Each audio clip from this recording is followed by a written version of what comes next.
Guys, Yep. Ready. And we're live. What's up, everybody? I'd like to welcome you all back to the Real Talk with Real Estate Investors show. And boy, do we have a special guest for you guys today.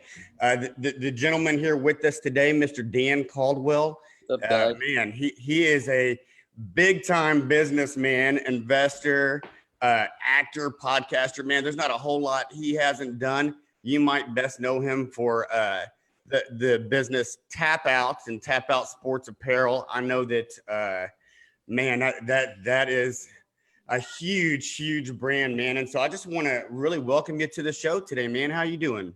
Thanks, brother. Thanks for having me on. I'm doing real good. Just on lockdown out here in LA, trying to spend it the best we can. We're out at the beach, so we're not doing, it's not too much of a hardship tour, but it's nice out here, but we are staying indoors. We have two little ones in diapers, so you can imagine what goes on down here. I can only imagine. Have things started to kind of lighten up around there, or is it still on full lockdown? Well, no, it's on full lockdown here. The only thing that's open is some restaurants here and there and the grocery stores. So there's not much to do. It kind of sucks because we try to go outside a couple times a week and catch a park or something. Sure. And but all the slides and things like that are all wrapped up with caution tape, so they don't let you play on that stuff. So all the kids can do is we try to kick the ball or just get out there. And you can't even go on the beach. We're right here. The beach is right across the street. We can't even go to it. That sucks. See, well, at least you got a good view, though, man. A good view of it. I know that. We're lucky, very blessed for sure. Me and Pedro are here in Dallas, Texas, and we had the fortunate. Or we're very fortunate, I guess I should say, yesterday to be able to actually go out and have a beer for the first time in like 2 months, man. Oh yeah, you guys are opening up. That's great, man. I was just reading that story about that lady who was arrested for opening her salon, and it was sad, just sad that we've come to that. It really is, and I can really relate. My girlfriend actually owns a salon as well, and she's been on, of course, it's been locked down, locked tight, for the past couple of months, and that's tough when that's your primary business. That's really tough to pivot whenever you're a hairstylist, man, it stinks for that lady, but I tell you what, she is famous now and she's going to have more business than ever, and I just actually saw the news actually today. It looks like they're going to let her out. So, man, that's awesome. Yeah. I saw that came down from who was it that somebody made the judge release her or put out some info about it. Right. Yeah. I think it was the governor today just stepped in and said, that wasn't cool. That was some BS. And he said, no, we're not going to lock it. Like you said, she's going to be ultra famous. Everybody's going to go in there to support her as a rebel, somebody who went out there and, put her livelihood on the line so that, she could support her family.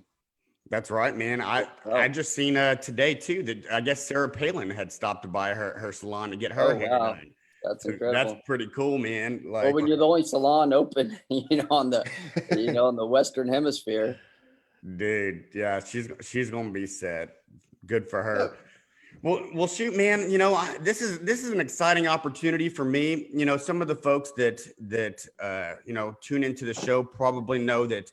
I had a little bit of an MMA background in my 20s, and man, I was a huge fan of Tapout. And when I say huge, I mean literally half of my wardrobe was Tapout. I mean shirts, pants, you name it, training gear, all of that stuff, man. And so I'm really looking forward to hearing how all of that kind of came about. So. Yeah. What I'd like to ask you first, man, is just kind of take us back in time, as to how everything kind of got started, a little bit of your background, and man, we're just super interested to hear your story. Yeah, I grew up just lower middle class in San Bernardino, California, which was through my high school years was like the murder capital of the United States. So it was a rough place to be.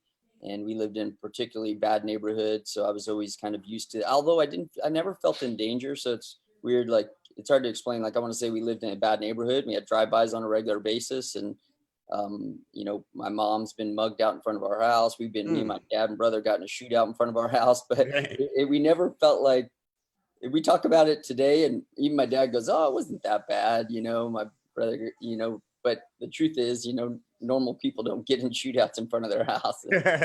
Yeah, so it's but we never thought too bad of ourselves, and we had a really loving family. My parents have been married for you know, almost 50 years, and Wow. so we, you know, really close knit family, and just me and my brother. And you know, but I always wanted something more. I always felt like I always wanted to, I didn't know if it was help people or just do something, put, you know, leave some sort of legacy on the planet and help other people. And so I'd always felt like I was an entrepreneur, and I always had small businesses going on through elementary and high school, you know, from selling lollipops to I threw a magic show for the whole for the whole block, and invited all Nice. these people, sold tickets for my magic show. I used to be a DJ, so I was DJing all through high school and junior high, uh, and made money through that. And plus, I had a job too. But in high school, I took a class on law enforcement, and I decided I wanted to be a police officer. So I kind of pivoted a little bit there and became a police officer for about 7 years. Wow. And so I was a cop, and my best friend, or my partner Charles, we also both became police officers together. So we were friends before that, and we both became police officers together. And during that time, we saw the very first UFC in 1993, and we said, "Oh my gosh, we got to learn how to do that." Because that's exactly what law enforcement does every single day. You know, we're taking guys down daily, every single day. You're taking somebody down, or you're handling somebody because somebody's going to jail, or you know, even just casual contacts. You're always having to prepare yourself. So we thought, we got to learn how to do this. So then a week after watching the very first UFC, we were down at Hoist Gracie's gym in Torrance, which was about an hour away from us, training with Hoist Gracie. That's awesome. And yeah, it was incredible, and scared to death when we first walked in there. You know, we come in this place, and we just got done watching. Our only experience with this at all was reading an article in Black Belt. That's how we knew he was there, and watching the UFC. So we just saw this guy like beat up, you know, Everyone. dudes, Big dudes. and you know, they talk about how their family fights to the death, and you know, they have a Gracie challenge, and they're willing to fight anybody anywhere. So we're thinking we're going to walk in here, you know, the adrenaline's kicking up. Like, I can only guess that guys that are this crazy and this rough, that when you walk through the door, it's like, okay, you have to get through our you got to fight these guys first, and then if you can beat these guys, then we'll take you on as a student. That's how my brain was just everywhere. I did not know what to expect. So when we started, we got in there, and it was just three of us in there, me, my partner Charles, and one other guy. And it was a free class. They give you your first class is free. And Hoist walks in, and I was like, oh my gosh. I thought, you know, you never see the guy. I thought it was going to be some lower belt dude who walks in there and kind of roughs you up a little bit. But they bring Hoist in, like, because they knew we were police officers. So I thought, oh shoot, they sent him in here because they knew we were police officers, and we were going to be a little bit tougher than the normal dude. And so he's really going to put a hurting on us. Like, he's going to beat us up pretty good. So my heart, I can remember my heart. You know how when your heart's beating so hard, you can feel your chest moving? That's how hard my heart was beating when he walked in the room. And so I was just preparing myself, like, you know, he's not going to kill us, you know, like, he wants us to train here. So I've been in fights before, so I was just preparing myself. And he calls me out. I'm the first guy he calls out. So I'm like, oh gosh, did I have to be first? I'd rather kind of watched kind of how this went down first. You know, you don't necessarily want to be the first guy and getting beat up. Charles wants you go first, right? Yeah. Charles is he's like 6 inches taller than I am. I'm like, oh, please, somebody, you know, anybody. I just don't want to. I didn't want to go first. And but sure enough, he calls me out first. So I thought, okay, I'm just going to do the best I can do. And he lays me down the ground, and he starts on top of me. So I'm going, like, I'm at a severe disadvantage. I thought, you know, I got to fight from here. So, and I'm thinking wrestling, even though I hadn't taken wrestling in high school, but I'm thinking, you know how you start in position, but I was actually just starting on my back foot and he was starting in the mount position. And he just went real slow. He just wanted to show that he could strike me and that I couldn't hit him. And he wanted to go through some motions with me. And the whole class was super slow. And he hugged us out, at the end. And it was just a great experience. And we signed up that same day. We were just blown away we had never thought about that before. Like the fact that from my back that I couldn't hit him, but he could reach down and just put his fist right on my chin, knowing that this guy could, so it's showing the advantage position. Mm-hmm. And so we just had to sign up. We signed up that day. And over the next few years, we just saw how many t-shirts they were selling. And they had a really basic design. I don't know if you're familiar with the Gracie design, but it's like a circle with a triangle. And it's just such a basic design, but they would we had every color, there's like 20 different colors. We owned just about every color. And people would walk in off the street all day long and stand in line to buy these t-shirts.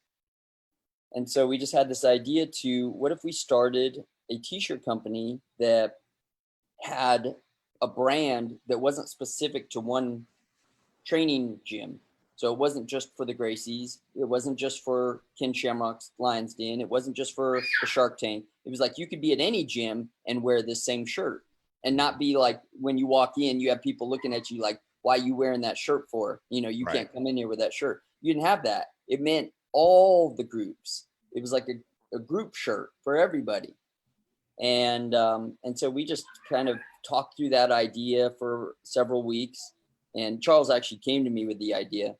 And so we talked through that idea for several weeks. And we just started it up. We had like $2,500. And luckily enough, by then we had moved to another studio and a closer studio to us with this guy, Pedro Carvalho. And so, and Alan Goyes too, he was going to Alan Goyes because when he moved out to Huntington Beach, Alan was closer to him. And so we started training these different gyms, and we happened to know at the Shark Tank, we happened to know this guy, Eddie Millis, who was the trainer at the Shark Tank, instructor there who owned the gym. And he knew some UFC guys, or he knew Monty Cox, who was managing Jeremy Horn and Pat Miletich at the time. So we just connected with them, and we ended up getting our first move out the gate was we'd found 2 guys in the UFC to wear our stuff. That's awesome. And we just had to pull out our credit cards and just go for it. So we pulled out our credit card. I can't remember how I got the money from the credit card. Back then you used to get checks with your credit card. And I believe what we did was we would wrote the check and just sent it to them. Like it was right off of our credit card. That's right awesome. Off my credit card. I just sent it to them.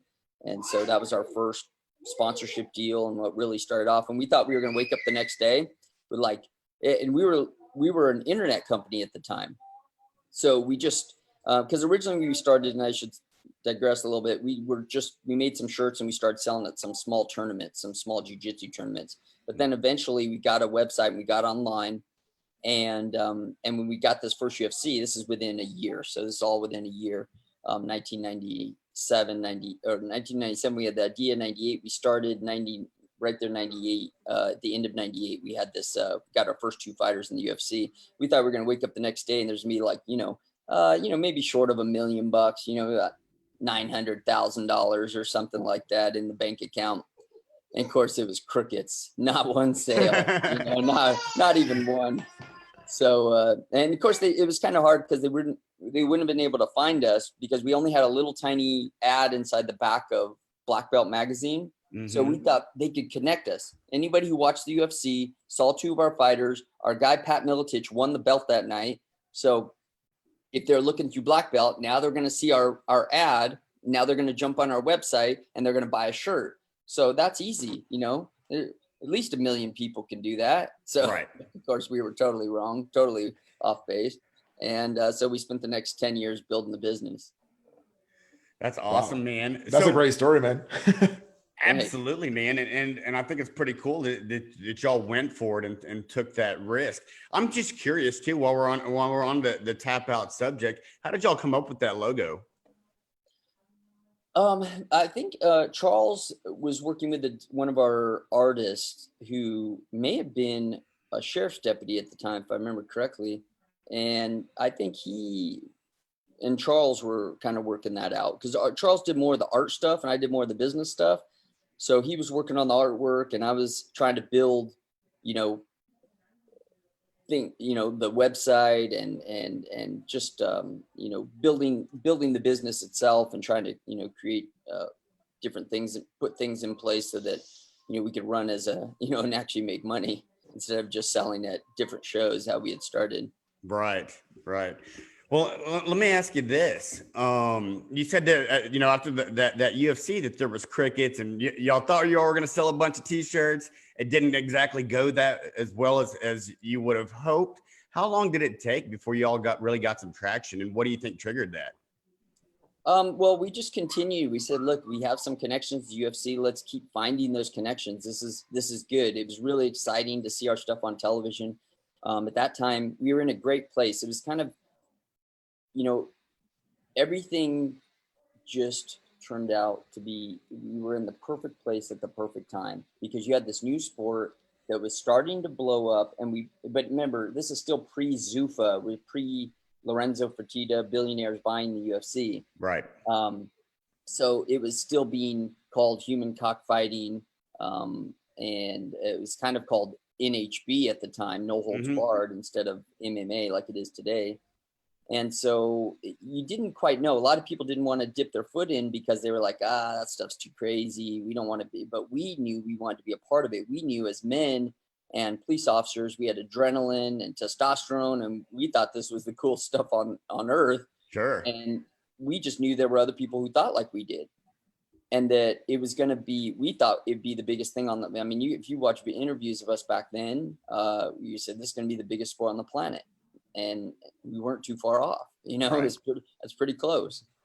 So we just kept building the company. And I would say it wasn't, I mean, until the Ultimate Fighter finale came, for the most part, we just grew gradually. We just kept growing year over year, putting in work. We called it throwing grenades because I would fly all over the United States with 2 bins of clothing. I would jump on a plane. I would figured out that a bin was about the size of a suitcase and that they would let it on. They would measure it all out, this certain Rubbermaid bin, and they'd measure it all out and they'd be like, oh, that's perfect. It just couldn't be too heavy.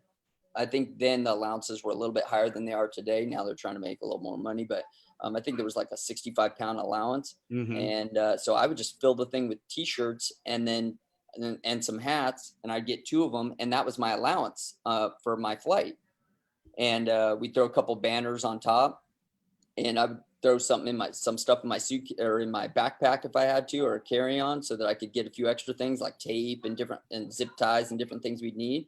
And I'd fly out to a fight like in Evansville, Indiana, to hook and shoot, and the guy'd let me sell there for $500. I'd set up a table, and that was throwing grenades. I was getting, you know, I'd probably sell $2,000 worth of t-shirts there, you know, which, you know, half of that was cost plus my flight. Maybe I came home with a few $100, but the idea was that I got that many t-shirts out there. Right. And if people woke up the next day with a little hang tag on their t-shirt and it said how to get us online, and I would give them a flyer and some stickers. And so that sticker was going up on their truck. And, you know, it was just all this, we just had to build the momentum, and we saw little wins here and there, and they just kept us going. You know, you wake up the next day and see the photos would be online for the fight, and we knew the hardcore audience who was following MMA at the time, or NHB, would see all this, and we'd see all these logos everywhere. We'd be like, oh man, look at, here's one of our fighters that's fighting, because we'd pay guys like $200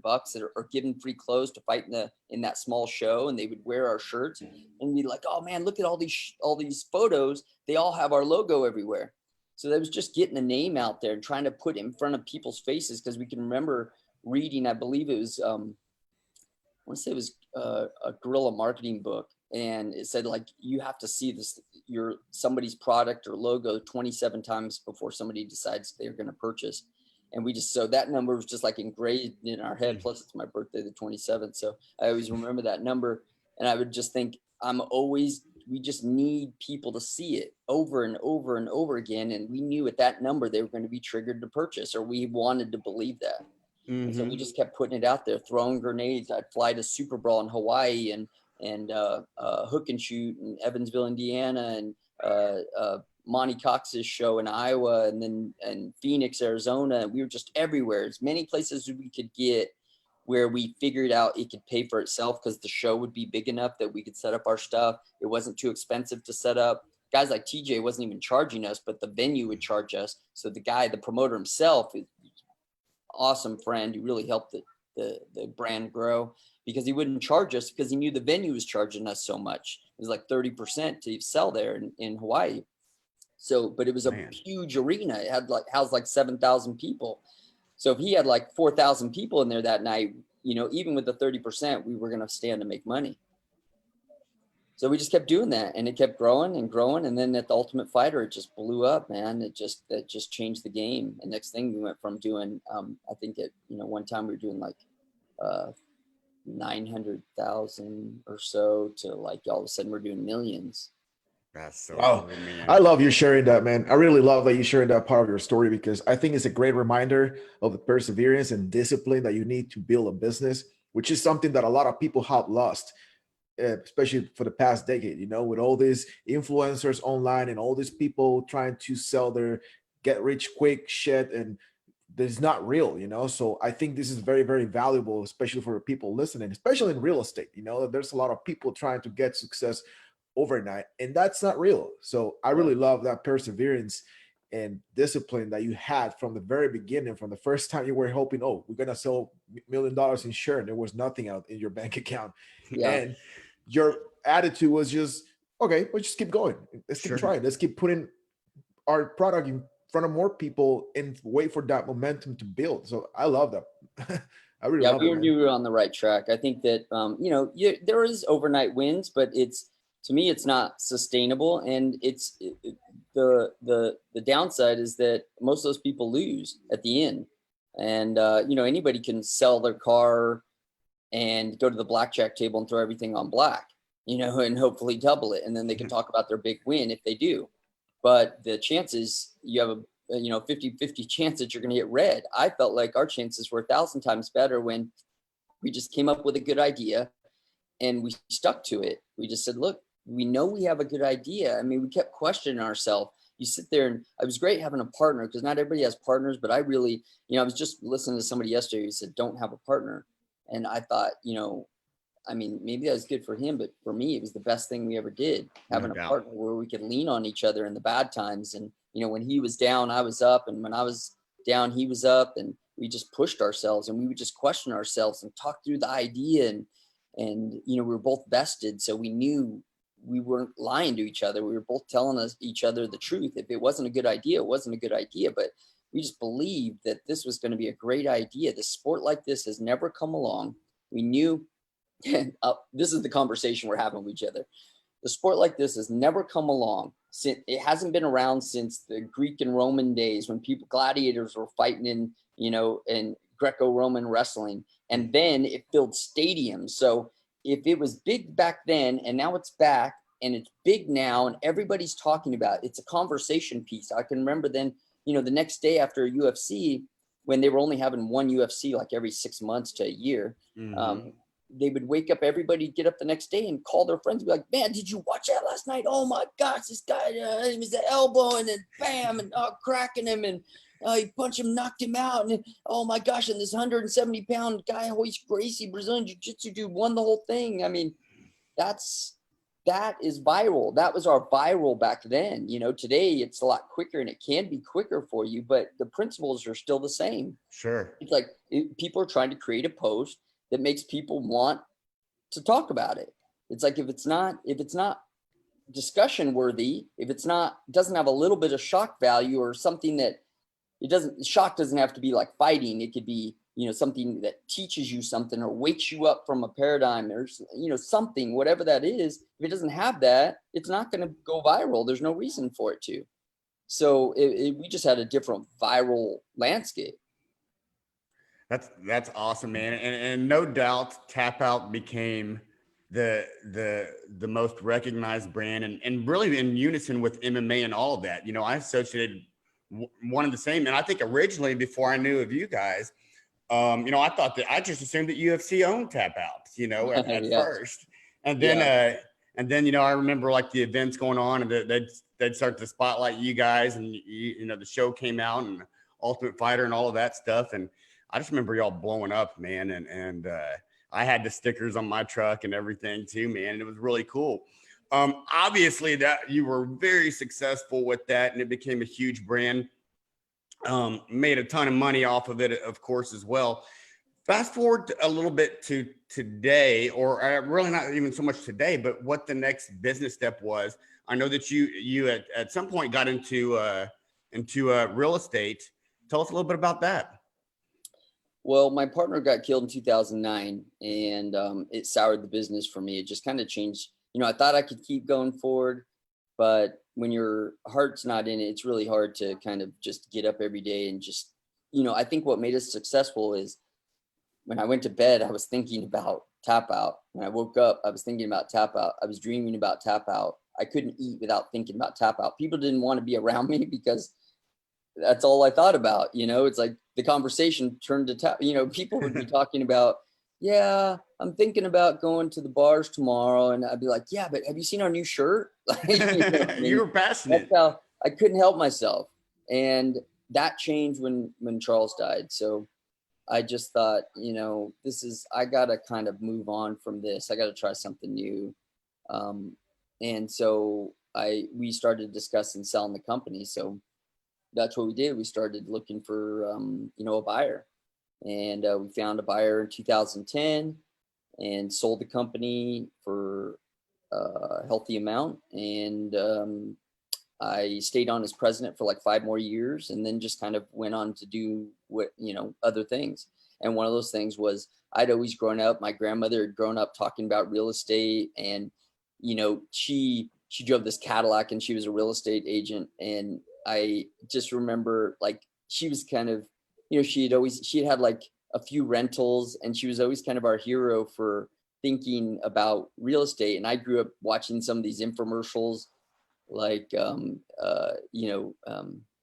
was his name? Oh man, I can't think of his name offhand, but, you know, just all these different infomercials that were on. And I would watch the infomercial. I just couldn't believe that these people were, you know, flipping houses and making all this money. And so I thought, I was always kind of keeping my options open. Like, I don't know if I can be an entrepreneur, or if I don't know if I'm going to do this, or I was just, whatever it was, I was just trying to find myself in the world. And I thought maybe it's going to be real estate. And so I'd always kind of kept that on the back burner, and I bought a couple Carlton Sheets. That was one of them. I bought this Carlton Sheets course, and he used to have this infomercial, older guy, and you talk about how to buy houses, no money down. Mm-hmm. And Dean Graziosi, who's kind of like made a big comeback nowadays. Sure. You know, I'd watch his infomercial, and that was a little bit later, but I was always keeping an eye on that stuff because I always thought real estate would be a great place to be. I love the idea of that, the fact that you're not totally at risk. You actually have, you know, an asset when you get into it, like even for flipping. I always liked the idea that when I would get into the asset, I would own the asset, and then I would have to fix it up. But even if I didn't do that well, it wasn't like I was going to zero. You know, it's like I bought the house, even if the house turned out to be like, you know, there's a couple houses we got in, and I was like, oh my gosh, there's a hole from the bottom floor to the top floor. You know, like, this is not good. The house didn't look like that from the outside, you know, because you buy houses sometimes without being able to look at them. Yep. And so, you know, even with those houses, we never lost money ever. We'd never, ever lost money on a home, on a flip. So I didn't know that till later, but, you know, I always just believe that even at worst, if I had to sell the home, I'm still going to walk away with most of my money. Right. It wasn't like a stock that could go to zero, or, you know, because of a crash, or it wasn't like you start a business, you put all this money into it, and then you have to end up closing your doors and you literally have nothing. You know, you have maybe a couple assets that are worth like, you know, 1/100th of what you put into the business. Right. It wasn't like that. So I always believed in that, and I always had that in the back of my head. So when I sold, talked to my brother, and I said, hey, you know, what do you think about this, going into business together and, you know, starting this real estate outfit? Or, well, at that time it's flipping homes. And we started flipping so many homes that, you know, pretty quickly and we were learning, you know, we'd never done this before. We didn't know anything about construction. We didn't know anything about anything when it had to do with homes, other than you buy one and try to sell it for more than you bought it for. That was it. That was all we knew. And so we were kind of learning as we went. And we started selling so many homes that we decided to make these real estate signs. It wasn't even a real company, but we wanted to make this sign who had our broker's name and our name called his name was Taylor, and my last name's Caldwell, and me and my brother. So we called it, because we had two of us, we called it Caldwell first, 𝗥𝗲 𝗹 Realty. But it wasn't a real entity. It wasn't real. We just made the signs so that we could put them up. And so we started putting up these signs everywhere, and people started calling us because we were kind of known in the city a little bit. And hey, man, can I come work for you guys? I'm an agent, and I recently left, with that crash in 2008. A lot of people left their, whatever they were doing, and they were doing refis or whatever they were up to. And they said, I have my real estate license. Can I come work for you guys? And so we started getting, literally overnight, we had like 10 agents, and we didn't have a location. We were meeting at this little Mexican food restaurant, to kind of, just keep everybody hyped and talk about the real estate office. And then we said that one day we said, why don't we build an office? So we just found a place and built it out and created our own real estate office. And that's kind of how it started.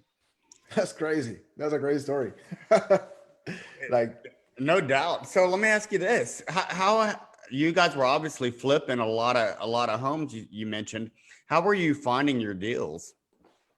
Well, we started on the courtroom steps. That was the first thing we'd ever heard. Is I can remember one time going into court for something else, like a ticket or something, and seeing all these people on the courtroom steps. I was like, what the heck's going on here? And then they said, oh, it's a housing auction. So that was I just always had that in the back of my head, like, oh, okay, I'm going to remember that. One day I'd like to come to one of these things if I ever had the money to do that.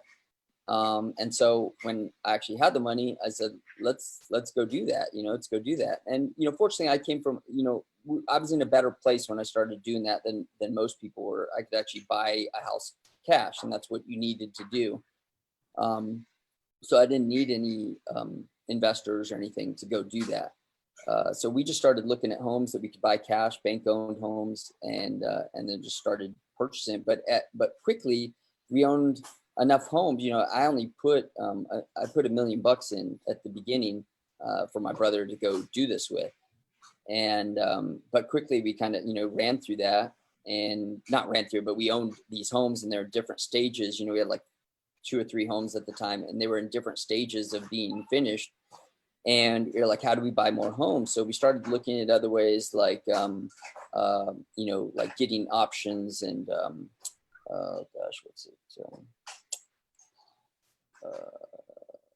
short sales, and where we'd do this thing where, I forget, there's a name for it, and you guys probably know it, but where the owner would actually carry the home, and we would just catch them up on their bills, so they would, like, rather than their credit going bad, they would carry the home on their credit. We would do a contract, and we'd come in and just cover that maybe $30,000 that they were short, which is a great way for people who don't have as much money to get started, because we started getting a lot of those. And that was we've done a lot of great deals that way too. That's awesome, man. I think that's pretty cool. I've actually I used the probate and tax delinquent list a lot in my career as well. And one of the things that I'm kind of curious, are you still using the courthouse and so forth to find your deals, or have you found some alternative methods? No, we're actually short. We've gone to kind of short sales, and so the short sale is the market gets a little weird sometimes, so as more people started to learn about the courthouse, and you started to get bigger companies, put money together, and they were doing it with funds, the margin just started to come down. So we weren't making as much money on those deals. The houses were getting bid up past what we thought they should be. And so we said, oh, we got to figure out something else. So the short sale and those options, those deals started to become what we were looking to do. And we were even, sometimes every once in a while, we'd come in to find just a regular deal, just talking the homeowner down to where we thought the house needed to be for us to make money. Sometimes you just find good deals out there. Mm-hmm. And you're right too. I'd say, 3 or 4 years ago, I think everybody kind of, all of a sudden wanted to get into real estate investing or wanted to get into wholesaling and so forth. And rightfully so, there's a ton of money to be made. But I was like you, I started kind of seeing the writing on the wall that there was more people coming to the market, doing wholesaling and investing. However, everybody was fishing in the same pond, going to the court office, driving for dollars, putting up bandit signs and, mailers, the whole drill. And so I decided at the time, a few years back, that I was going to go a different route, and I was going to start doing heavy Facebook marketing and Google marketing and so forth. And I ended up developing something called the Wholesaler Cheat Code, which really allowed investors and wholesalers and so forth to connect with motivated sellers and not be in competition with everybody else. And what that's done is it's not only made things easier and efficient for folks, but it's also allowed the margins to come back up, because you don't have to have somebody behind you that's trying to snake your deal because they don't know about it. You know what I mean? Right. And so, man, I'm with you there, totally. Tell us a little bit about some of the other businesses that you have going on currently. Well, it's kind of a crazy time. I recently, I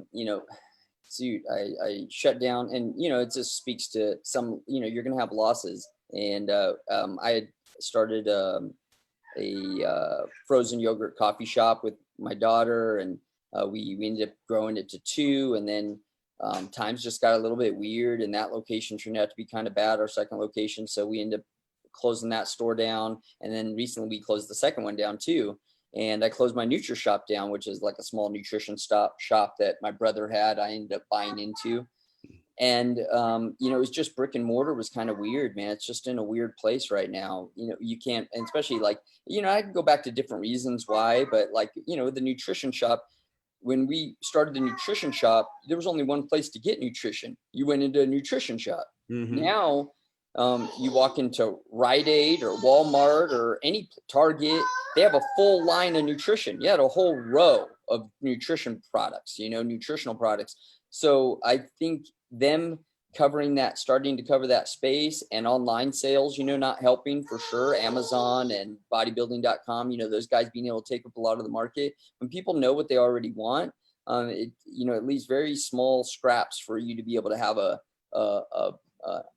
brick and mortar business that is going to make money. So, it's just the times, they change, and you got to be able to roll with it and change with it. And, luckily I was in a place where it didn't, hurt me. But it's not happy, I'm not happy losing money any more than anybody else, So,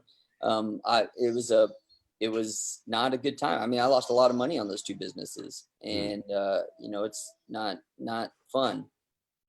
But it was just where I had to go. I knew closing the businesses was a better place than, continuing to run them and deal with it was taking time, because we were going to have to find new managers and the return was just not there. So it was just at the end of the day, it became better to close them and just move on with the businesses that are doing well. Mm-hmm.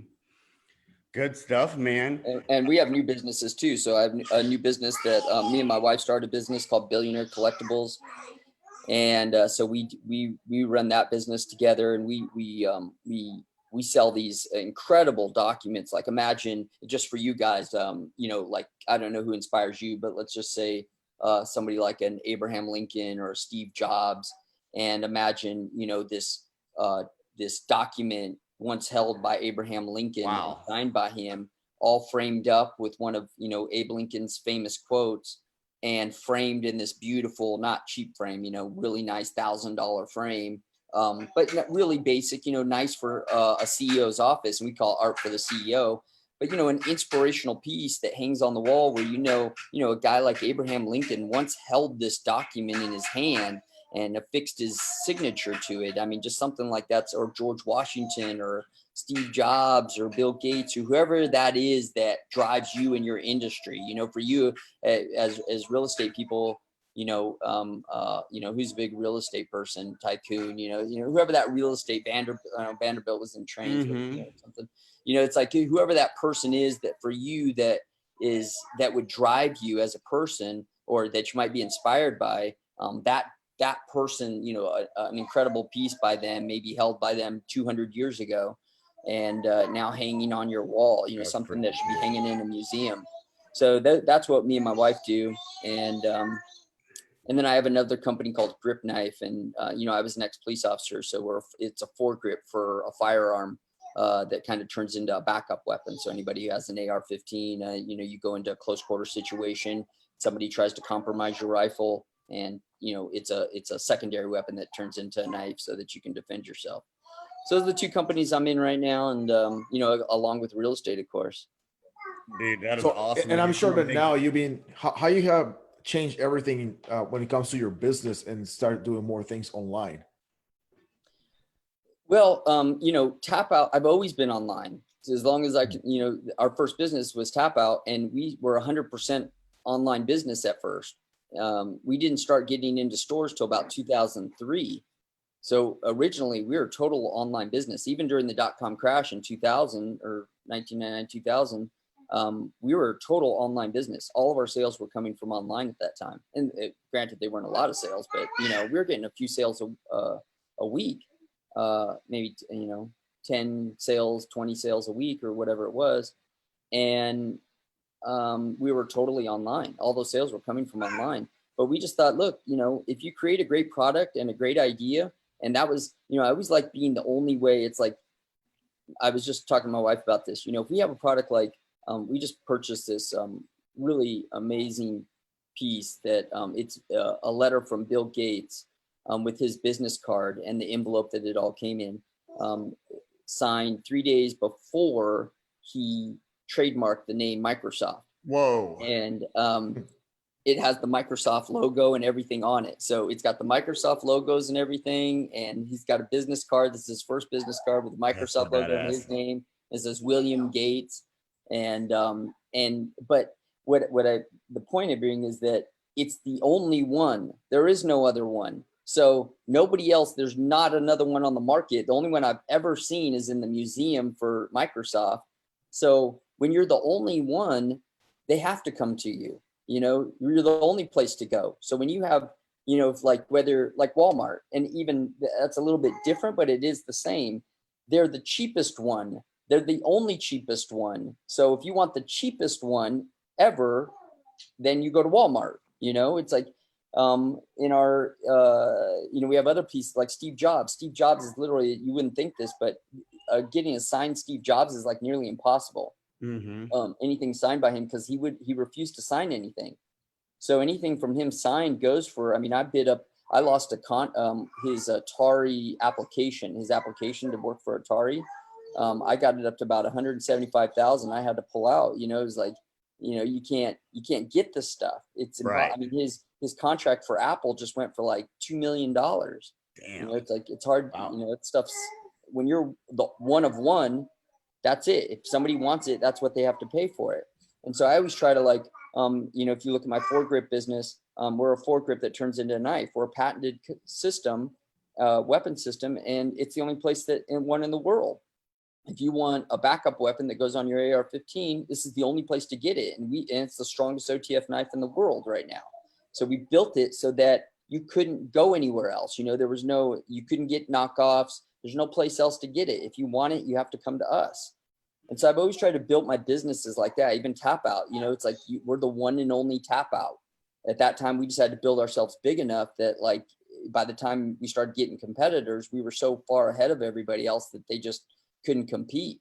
And we were doing $100 million when everybody else was still trying to break $1 million. That's crazy, man. So let me ask you this. Who inspires you, and what is your favorite piece? What's hanging up at the house? Shoot. You know, I really, it's the guys that inspire me, or maybe not saying guys that I love their pieces of, you know, because sometimes it's just, I love having some of those really hard to find pieces. But you know, I've always been inspired by, you know, like the Steve Jobs story. I'm not sure if Steve Jobs himself inspires me, but the story of Steve Jobs definitely inspires me. And I find inspiration in all kinds of entrepreneurs, every entrepreneur story. I love hearing entrepreneur stories. I read books every single day, and I'm constantly listening to books because I want to hear these different entrepreneurs. I needed that, especially when I was starting my business. I needed to know that other people were making it. So I would read their, because it was a little bit different back then. The media was different, but I would have to read their stories or watch a show on them because I would have to know that they were normal people just like me at one time, and that it was possible. All I just need to know was possible. Just tell me I got a chance, because I wasn't like super confident growing up. I just wanted to know that I had a chance, and I knew that I could. I knew I wasn't the smartest guy in the room. I knew I wasn't going to be the guy, but I knew I could work the hardest. I would work harder than everybody else. I would come up with the ideas. I felt like I could come up with great ideas and ways that, to market our company in different ways that people weren't thinking of. We were tenacious when it came to everything from, I can remember driving down to LA in the middle of the night when they were talking about they were going to do a photo shoot with one of our guys, and he was for the front of the video game. And I thought, man, I cannot let this guy on the front of the video game without Tapout shorts on.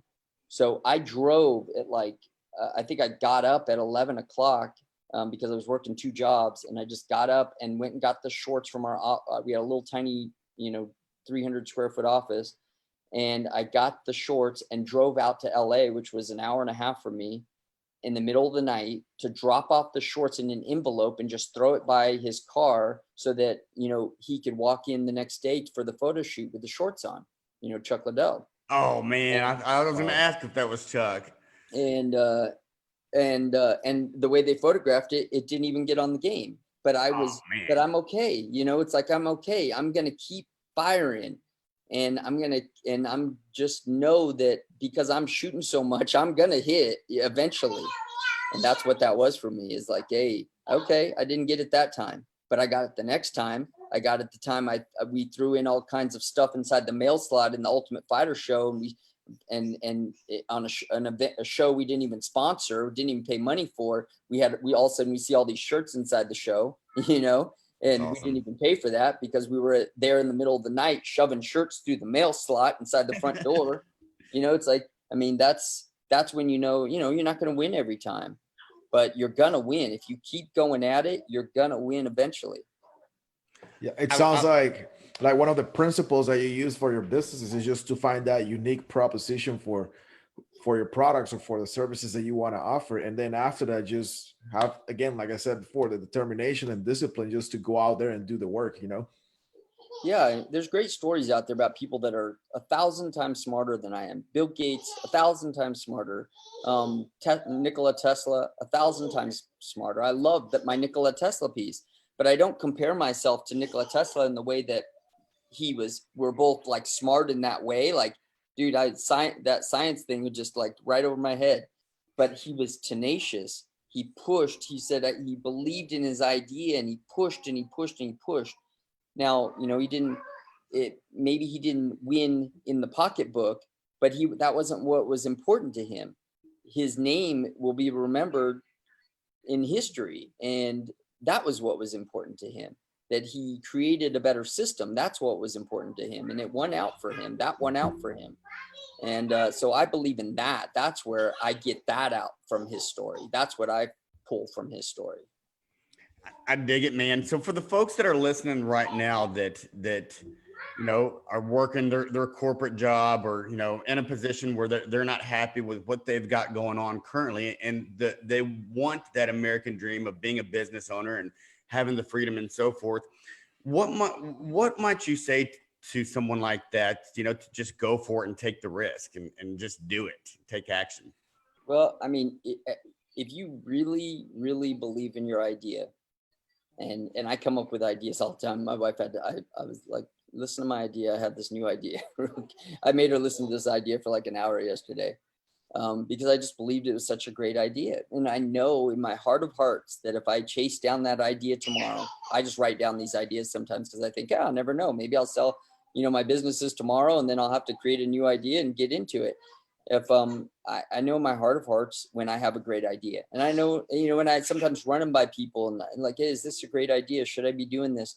And I don't want to take what they say, you know, because if they aren't doing what I'm doing, then I don't want to, you know, I have to take everything that they say with a grain of salt. But sometimes I bounce ideas off people. But if I feel like I have a great idea, man, I'm not gonna lose. You can't lose until you just give up.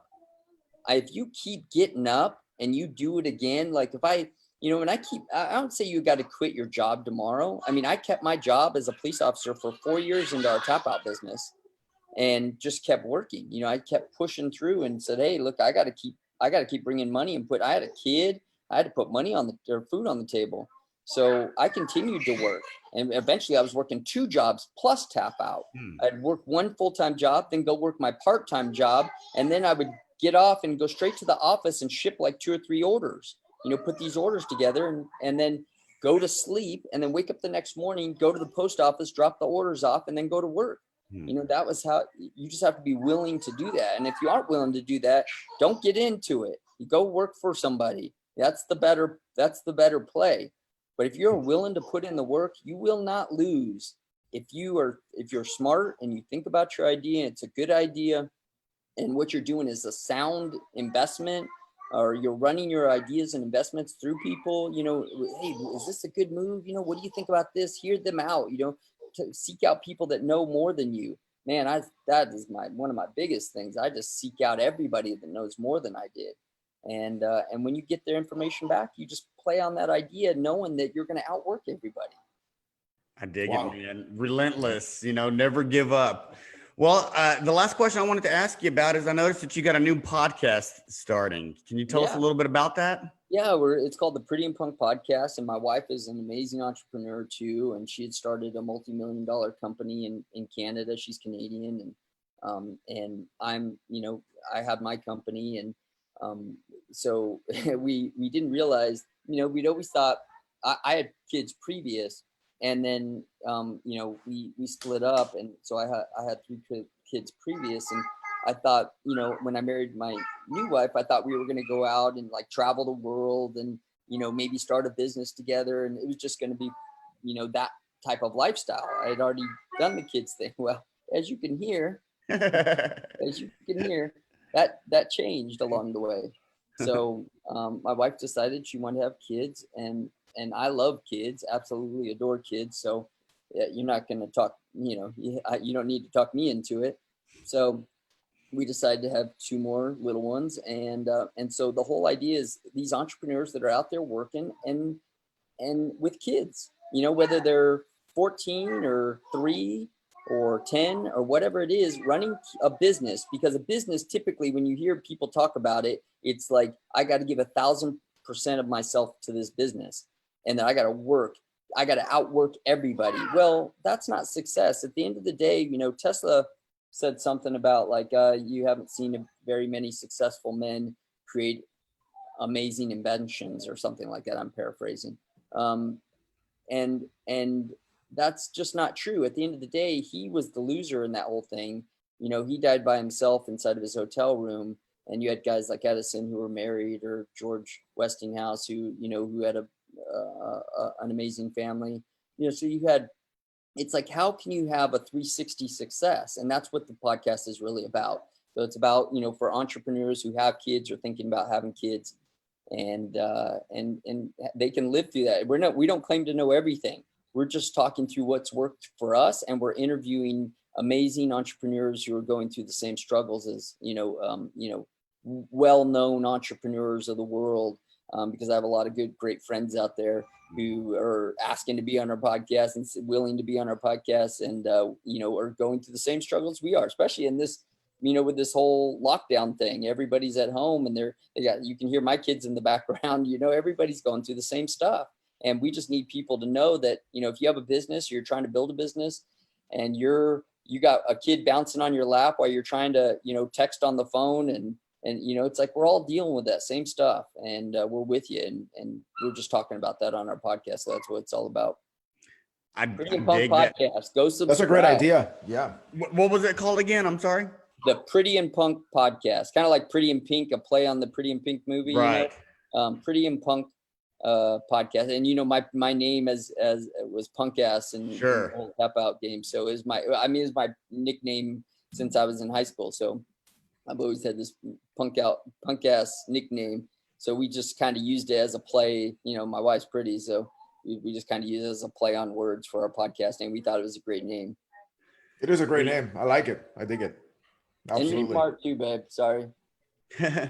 Well, Dan, man, I won't hold you up, man. I know that you got a lot on your plate, man. You're a busy man. So I just want to say, thanks again for coming on the show today. We really appreciate it. I know our audience really appreciates it.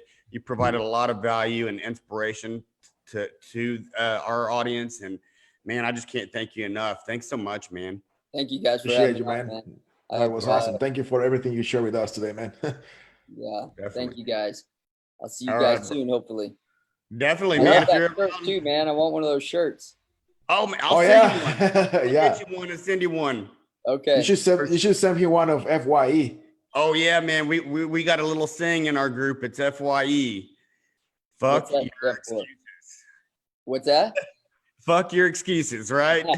Hey, it's the truth, brother. Nobody That's cares right. about them. That's right, man. Nobody I'll send you cares some about shirts, your man. excuses. The universe don't care. That's right. You gotta That's push right. through 'em. Well, brother, man, I appreciate you, man. You Okay, take guys. care, and look forward to talking with you soon. Thanks for having me on. All right, brother. Take care, man.